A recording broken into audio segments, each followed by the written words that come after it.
Well, those are the spiritual workouts.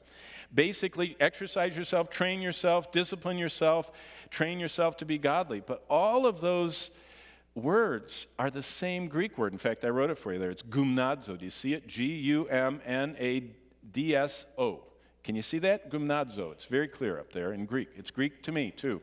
But what that means is gymnasticize.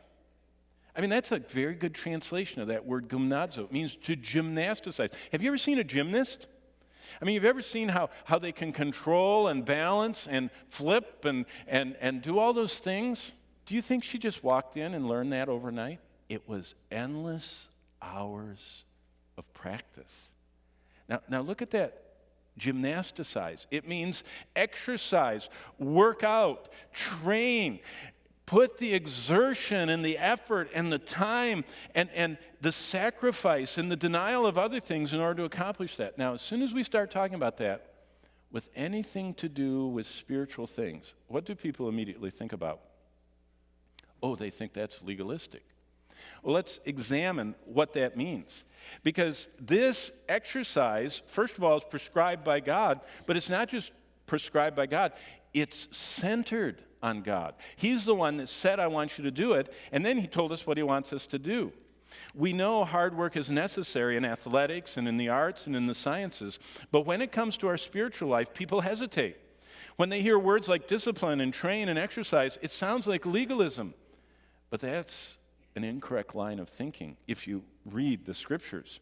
Legalism is always self-centered, whereas the disciplines are always God-centered. The heart of a legalist thinks, doing this is going to help me gain merit with God. He'll love me more if I do more of those things.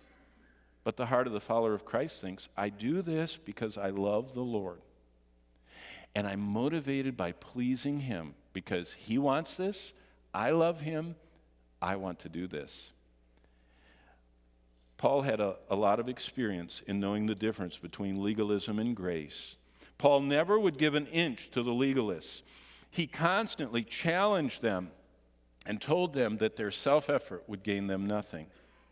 And yet the same apostle challenged believers in every church to exercise, to train, and to discipline their own personal life for the purpose of godliness. Paul's life is a legendary example of personal denial. In fact, don't lose your place too much, but if you want to see this, look back at 1 Corinthians chapter 15. Here's Paul's testimony in 1 Corinthians 15:10. He says, but by the grace of God, I am what I am. He was legendary. Paul was shipwrecked, beaten, stoned, imprisoned, run out of every town almost he ever visited. But he says, verse 10 of 1 Corinthians 15, by the grace of God, I am what I am. And His grace toward me was not in vain. What did he mean by that? Look at the next line of that verse. But I labored more abundantly than all of them. Yet not I, but the grace of God that was in me. You know what Paul was saying? He's saying there's a great big pipe of God's grace that comes down, and it's right in front of every one of us, and we can avail ourselves of as much or as little of His grace as we want to. That's our choice.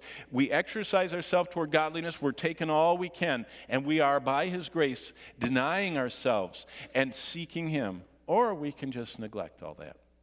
And he says, the reason I'm the legendary man that I am, Paul said, is because God's grace that we all get, I took as much of it as humanly was possible. It's amazing to think about. He labored more abundantly than them all, but it wasn't Paul. It was the grace that was with me.